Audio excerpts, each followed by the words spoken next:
بسم اللہ الرحمن الرحیم۔ اللہ تبارک و تعالیٰ کے پاکیزہ نام سے آغاز کرتے ہیں جو بہت مہربان نہایت رحم والا ہے۔ درس بخاری کا سلسلہ جاری و ساری ہے اور ہم پچھلے پروگرام میں 2618 نمبر حدیث پاک تک آئے تھے۔ حضرت عبد الرحمن بن ابی بکر یعنی حضرت ابو بکر صدیق رضی اللہ تعالیٰ عنہ کے صاحبزادے وہ بیان کرتے ہیں کہ ہم 130 افراد نبی کریم صلی اللہ علیہ وسلم کے ساتھ تھے۔ تو آپ نے اس وقت پوچھا بھئی کسی کو کھانا ہے تم لوگوں کے پاس؟ تو ایک شخص کے پاس 4 کلو کے قریب آٹا تھا، وہ لے آئے، آٹا گوندا گیا اور تھوڑی دیر میں ایک مشرک آیا، بڑا لمبا چوڑا سا تھا، قوی ہیکل تھا اور اس کے پاس بکریاں تھیں۔ تو سرکار نے اس سے پوچھا کہ تم یہ بکریاں ہمیں ہدیتاً دے سکتے ہو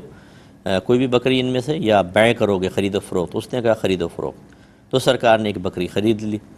اور راوی کہتے ہیں کہ جب اس کو ذبح کیا گیا تو اس کی کلیجی کا ایک ایک ٹکڑا نبی کریم نے ہر صحابی کو دیا اور تقریباً 130 تھے، اور فرمایا کہ جو موجود تھے ان کو وہیں دے دیا گیا اور جو موجود نہیں تھا تو اس کا حصہ سائیڈ میں رکھ لیا گیا، جیسے کوئی واش روم گیا ہوا ہے یا کوئی اور کام سے گیا ہوا ہے تو سب کے لیے سرکار نے رکھا 130 ٹکڑے۔ اور اس کے بعد پھر وہ بکری کو پکایا گیا اور اس کو 2 پیالوں میں ڈالا گیا۔ راوی کہتے ہیں کہ سب صحابہ نے پیٹ بھر کے کھانا کھایا اور پھر بھی وہ بچ گیا تو ہم نے اونٹوں پہ لاد لیا۔ تو یہ ہم آپ کو بتا رہے تھے پچھلے پروگرام میں کہ یہ ایک عظیم معجزہ تھا جو سرکار نے ظاہر فرمایا۔ اس کا مطلب ہے کہ نبی کریم صلی اللہ علیہ وسلم اللہ کی عطا سے کھانا بڑھانے پر قدرت رکھتے ہیں، چاہیں تو تھوڑی سی چیز کو زیادہ کر دیں۔ آپ کی انگلیوں سے پانی کے چشمے جاری ہوئے، یہ دیکھیں بہت بڑا معجزہ کہ پانی کے چشمے ہاتھ سے کیسے جاری ہوں گے، بلڈ نکلے گا یہاں سے تو وہ پانی نکلتا رہا اور اتنا کہ کثیر صحابہ نے پانی پیا، اسی کو معجزہ کہتے ہیں۔ اور اللہ تعالیٰ یہ اپنے نبیوں کے ذریعے ظاہر فرماتا ہے اور جو بھی سامنے مد مقابل ہو، کوئی بھی انسان ہو، اس کی مثل لانے سے عاجز رہتا ہے۔ تو یہ سرکار کا کمال۔ اس کا مطلب یہ ہوا، ابھی جو بعض اشعار میں کہہ دیتے ہیں شعراء جس سے غلط فہمی بھی پیدا ہوتی ہے، لیکن وضاحت کر دی جائے تو بہت ہی اچھا ہے کہ سرکار کھلاتے ہیں، سرکار پلاتے ہیں، سلطان و گدا سب کو سرکار نبھاتے ہیں۔ تو اس سے ایک بعض اوقات لوگ کہتے ہیں کہ سرکار کھلاتے ہیں، اللہ کھلاتا ہے۔ بالکل اللہ کھلاتا ہے، یہ اسی طرح کے معجزات کی طرف اشارہ ہے کہ کھلانے والی ذات تو اللہ تعالیٰ کی ہے، لیکن وسیلہ نبی کریم صلی اللہ علیہ وسلم کئی مقام پر بنے ہیں کہ آپ نے کھلایا بھی ہے اور پلایا بھی ہے۔ تو اسی طرح ہم نسبتیں ماں باپ کی طرف کرتے ہیں کہ ماں باپ کہتے ہیں ہم نے تمہیں پال پوس کر جوان کیا ہے، حالانکہ جوان کرنے والی ذات تو اللہ تعالیٰ کی ہے، لیکن مجازی نسبتیں چلتی رہتی ہیں اور اس مجازی نسبتوں کی وجہ سے شرک کا کوئی شائبہ ذہن میں پیدا نہیں ہوتا ہے، تو اس مقام پر بھی نہیں ہونا چاہیے۔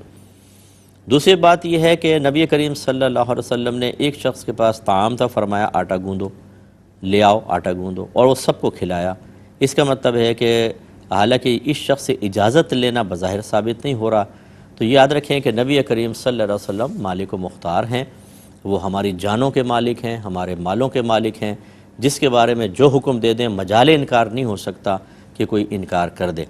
تو بظاہر وہ ان صحابی کا آٹا تھا، لیکن نبی کریم صلی اللہ علیہ وسلم نے تمام صحابہ کو کھلا کر یہ اشارہ ملتا ہے کہ اصل مالک نبی کریم ہے، حقیقی مالک تو اللہ تعالیٰ ہے۔ پھر مجازن جو وہ ملکیت عطا فرماتا ہے اس میں بھی ہمارے نبی مالک ہیں، جس کے ساتھ جیسا معاملہ فرمائیں،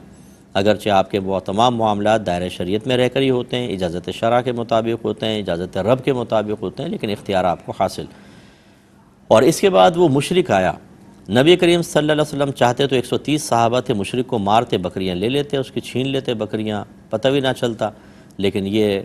میرے آقا صلی اللہ علیہ وسلم کے اخلاق کے خلاف تھا۔ دشمن بھی اگر ہو تو اس کے ساتھ معاملہ ایسا رکھا جائے کہ وہ جا کے ہمارے اخلاق کی گواہی دے، ہماری اچھائی کی گواہی دے اور اس کا دل مائل ہو۔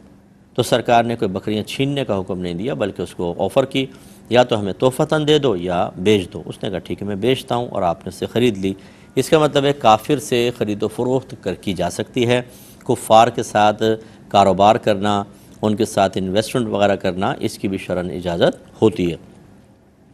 اس کے بعد وہ بکری سرکار صلی اللہ علیہ وسلم نے اس کو پکایا اور صحابہ کھاتے رہے،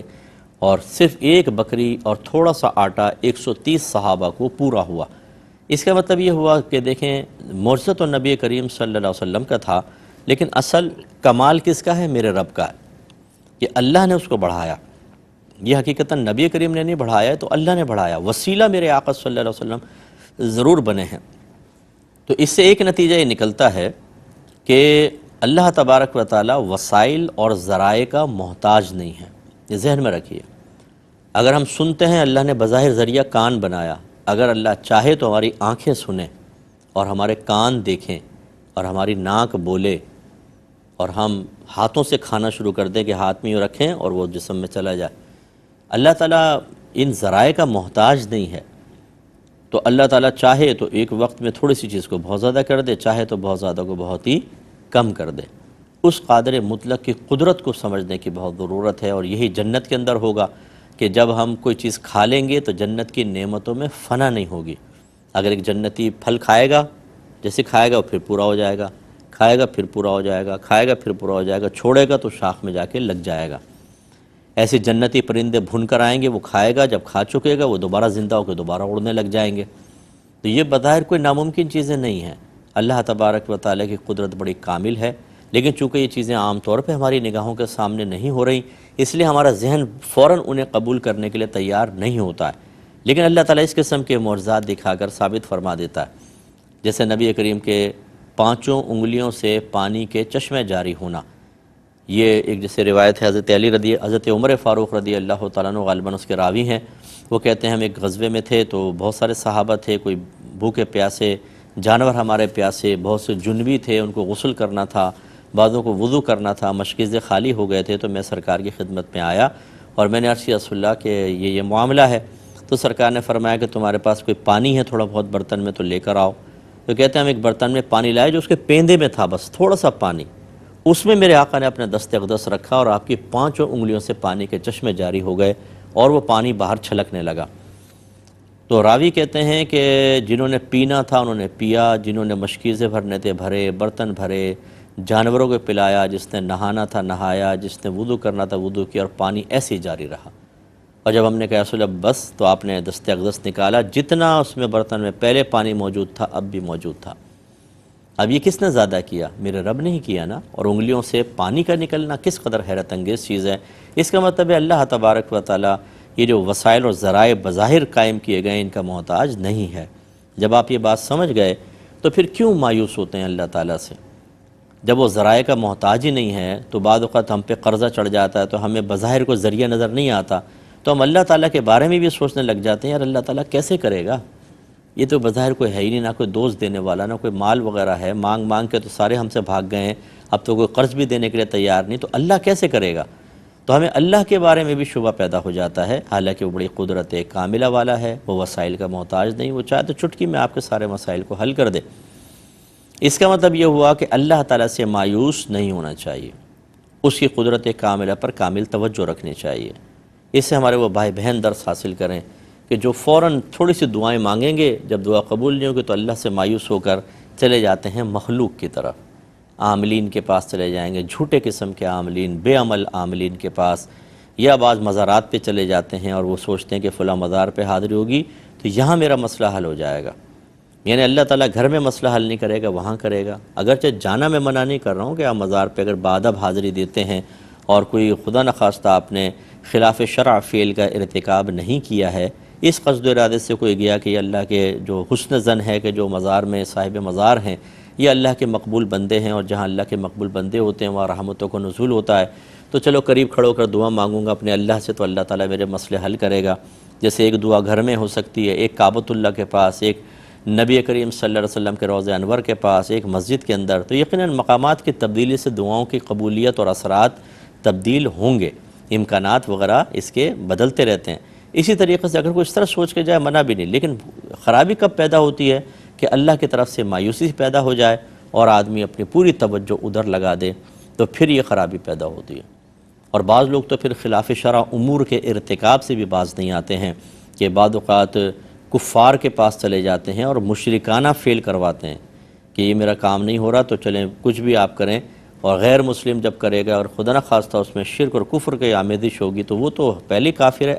کروانے والا بھی کافر ہو جائے گا۔ اچھی طرح یاد رکھیں، اس لیے اللہ کی طرف توجہ رکھیں اور اس قسم کے واقعات کو ذہن میں رکھیں کہ وہ چاہے تو 130 افراد تھے، یہ ایک چھوٹی سی بکری تھوڑا سا آٹا سب کو پورا کروا دیا، وہ محتاج نہیں ہے، پوری کائنات کو کھلا سکتا ہے، لیکن اس کی مشیت ہے کہ وہ آزمائشیں مقرر کرتا ہے اور ان آزمائشوں پر پورا اترنے کی ہمت بھی دیتا ہے، صبر کی توفیق بھی دیتا ہے، بس ہمیں تھوڑا سا اپنے آپ کو کنٹرول کرنے کی ضرورت ہے، اور پھر اللہ تعالیٰ مسائل کو حل بھی کرتا ہے۔